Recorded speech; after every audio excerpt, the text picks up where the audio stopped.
ইরানের পর আমেরিকার পরবর্তী টার্গেট এবারে হচ্ছে কিউবা। আমেরিকার প্রেসিডেন্ট ডোনাল্ড ট্রাম্প আবারও কিউবা নিয়ে বিতর্কিত মন্তব্য করেছেন। তার সাম্প্রতিক বক্তব্যকে ঘিরে আন্তর্জাতিক রাজনৈতিক অঙ্গনে নতুন করে উদ্বেগ তৈরি হয়েছে। বিশেষ করে তার কথায় সম্ভাব্য সামরিক পদক্ষেপের ইঙ্গিত থাকার বিষয়টি আরও সংবেদনশীল হয়ে উঠেছে। শুক্রবার এক জনসভায় বক্তব্য রাখতে গিয়ে ট্রাম্প কিউবা প্রসঙ্গে এমন কিছু মন্তব্য করেন যা বিশ্বজুড়ে কূটনৈতিক মহলে আলোড়ন সৃষ্টি করেছে। তিনি বলেন, কিউবা নিয়ে আমেরিকা খুব শিগগিরই একটি বড় সিদ্ধান্ত নিতে পারে। তার বক্তব্যে স্পষ্ট ইঙ্গিত ছিল যে বর্তমানে ইরানকে ঘিরে যে পরিস্থিতি চলছে তা শেষ হওয়ার পর কিউবার দিকে আমেরিকার মনোযোগ আরও তীব্রভাবে যাবে। এই মন্তব্যের পর থেকেই আন্তর্জাতিক পর্যবেক্ষকরা বিষয়টিকে শুধু রাজনৈতিক বক্তব্য হিসেবে দেখছেন না, বরং অনেকেই মনে করছেন এটি ভবিষ্যৎ সামরিক নীতির সম্ভাব্য ইঙ্গিত হতে পারে। ডোনাল্ড ট্রাম্প তার বক্তব্যে বলেন, আমেরিকা সাধারণত একসময় একটি বড় কাজকে শেষ করতে চায়। তার ভাষায়, আমরা আগে একটি বড় সংঘাত শেষ করি, তারপর অন্য জায়গায় মনোযোগ দিই। এই ধরনের বক্তব্য জনসভায় কিছুটা হাস্যরস সৃষ্টি করলেও আন্তর্জাতিক বিশেষজ্ঞরা বিষয়টিকে অত্যন্ত গুরুত্ব সহকারে দেখছেন, কারণ এর মধ্যে সরাসরি বা পরোক্ষভাবে সামরিক কৌশলের ইঙ্গিত পাওয়া গেছে বলেই তাদের ধারণা।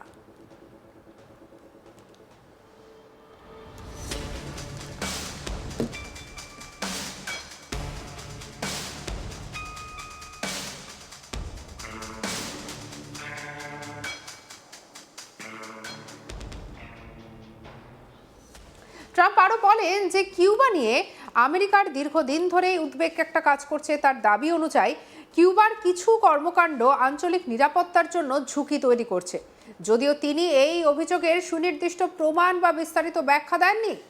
তবে তার বক্তব্য রাজনৈতিক চাপ তৈরির একটি অংশ হিসেবেও দেখা হচ্ছে। কি বলেছেন ডোনাল্ড ট্রাম্প, শুনবো ইউএস প্রেসিডেন্টের কথা। An architect who's really talented, has done a lot of work for him. He's got a flair, a beautiful Hispanic flair in particular. And he comes from originally a place called Cuba, which we will be taking over almost immediately. No, Cuba's got problems.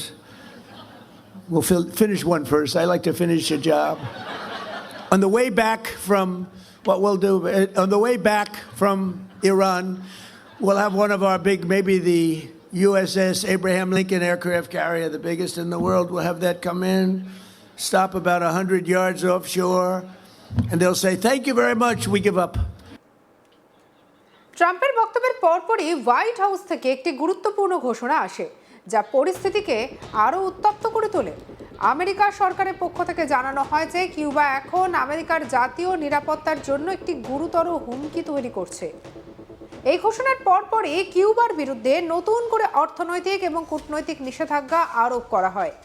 নিষেধাজ্ঞাগুলো মূলত Cuba সরকারের প্রশাসনিক কাঠামো, নিরাপত্তা সংস্থা এবং সরকারের সঙ্গে সংশ্লিষ্ট বিভিন্ন ব্যক্তি এবং প্রতিষ্ঠানের উপর প্রভাব ফেলবে। আমেরিকা প্রশাসনের মতে এই পদক্ষেপ কিউবার ওপরে চাপ বৃদ্ধি করবে এবং তাদের নীতিগত অবস্থান পরিবর্তনে বাধ্য করতে পারে। নতুন নিষেধাজ্ঞা অনুযায়ী কিউবা সরকারের নিরাপত্তা ব্যবস্থার সঙ্গে জড়িত যে কোনো সংস্থা বা ব্যক্তি কঠোর নজরদারির আওতায় আসবে। এছাড়া যে সমস্ত ব্যক্তি বা প্রতিষ্ঠান দুর্নীতি, মানবাধিকার লঙ্ঘন বা আঞ্চলিক অস্থিরতার সঙ্গে যুক্ত বলে চিহ্নিত হবে, তাদের বিরুদ্ধেও ব্যবস্থা নেওয়া হবে। এই তালিকায় সরকারি কর্মকর্তা, প্রশাসনিক সংস্থা এবং সরকারের ঘনিষ্ঠ বিভিন্ন সহযোগী গোষ্ঠীও অন্তর্ভুক্ত তাদেরকে করা হয়েছে বলে জানানো হয়েছে। বিশ্লেষকদের মতে এই ধরনের নিষেধাজ্ঞা সাধারণত কূটনৈতিক চাপ বাড়ানোর একটি কৌশল এবং অনেক সময় এটি বড় ধরনের রাজনৈতিক সংঘাতের পূর্বাভাস হিসেবেও কাজ করে। ট্রাম্প তার বক্তব্যে আরও এক ধাপ এগিয়ে গিয়ে সম্ভাব্য সামরিক ব্যবস্থার কথা উল্লেখ করেছেন। তিনি বলেন, আমেরিকা প্রয়োজন হলে তার শক্তিশালী নৌবাহিনী ব্যবহার করতে পারে। তিনি একটি বড় যুদ্ধজাহাজের কথাও এক্ষেত্রে উল্লেখ করেন, যেখানে সম্ভাব্যভাবে একটি বিমানবাহী রণতরী যেমন ইউএসএস আব্রাহাম লিঙ্কন কিউবার কাছাকাছি মোতায়েন করা হতে পারে। ট্রাম্পের ভাষ্য অনুযায়ী এই ধরনের মোতায়েন কিউবার ওপরে কৌশলগত চাপ সৃষ্টি করবে এবং পরিস্থিতি নিয়ন্ত্রণে রাখতে সহায়তা করবে। তিনি আরও বলেন, এমন পরিস্থিতিতে কিউবা শেষ পর্যন্ত বাধ্য হয়ে আত্মসমর্পণ পর্যন্ত করতে পারে। তার ভাষায় তারা হয়তো বলবে যে ধন্যবাদ, আমরা আত্মসমর্পণ করছি। এই মন্তব্যকে অনেকেই অত্যন্ত আক্রমণাত্মক এবং অস্থিতিশীল হিসেবে ব্যাখ্যা করেছেন। ট্রাম্পের এই বক্তব্য এবং হোয়াইট হাউসের সিদ্ধান্তকে ঘিরে আন্তর্জাতিক মহলে উদ্বেগ বাড়ছে। বিশেষ করে ল্যাটিন আমেরিকার দেশগুলি এবং ক্যারিবিয়ান অঞ্চলের কূটনৈতিক পর্যবেক্ষকরা পরিস্থিতি গভীরভাবে পর্যবেক্ষণ করছে।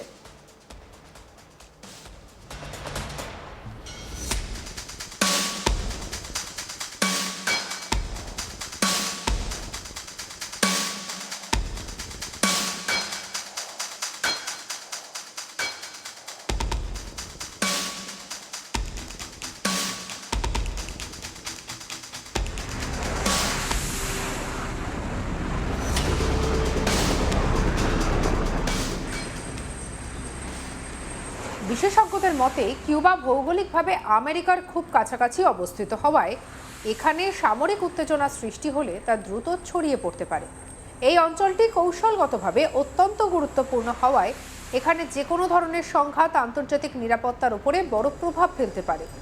এখনো পর্যন্ত কিউবা সরকার আনুষ্ঠানিকভাবে এ বিষয়ে কোনো প্রতিক্রিয়া বিস্তারিত কিছু জানায়নি।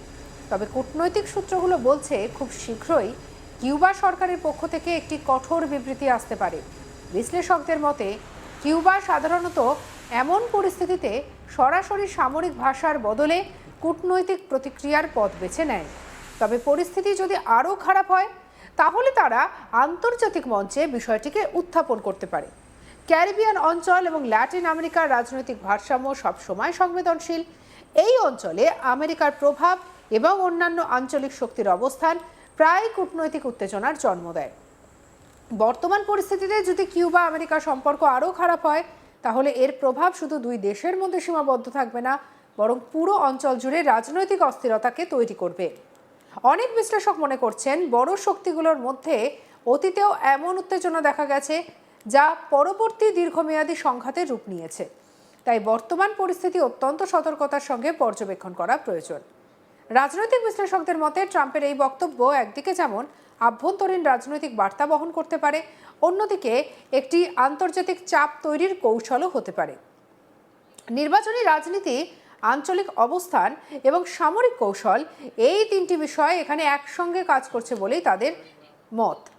অনেক কিছু বিশ্লেষক মনে করছেন এটি বাস্তব সামরিক পরিকল্পনার চেয়ে বেশি একটি রাজনৈতিক অবস্থানকে শক্ত করার একটি প্রচেষ্টা। তবে অন্যান্যরা সতর্ক করে বলছেন যে এমন বক্তব্য অনেক সময় বাস্তব নীতিতে পরিণত হতে পারে। বর্তমানে বিশ্ব রাজনীতি একাধিক সংকটের মধ্যে দিয়ে যাচ্ছে। ইরান, মধ্যপ্রাচ্য এবং ইউরোপীয় নিরাপত্তা পরিস্থিতি, পাশাপাশি কিউবা ইস্যু নতুন করে অস্থিরতা তৈরি করেছে। আপনার মতামত কি এ বিষয়ে জানাতে ভুলবেন না। কমেন্ট সেকশনে সাবস্ক্রাইব করুন আজ তাক বাংলাকে।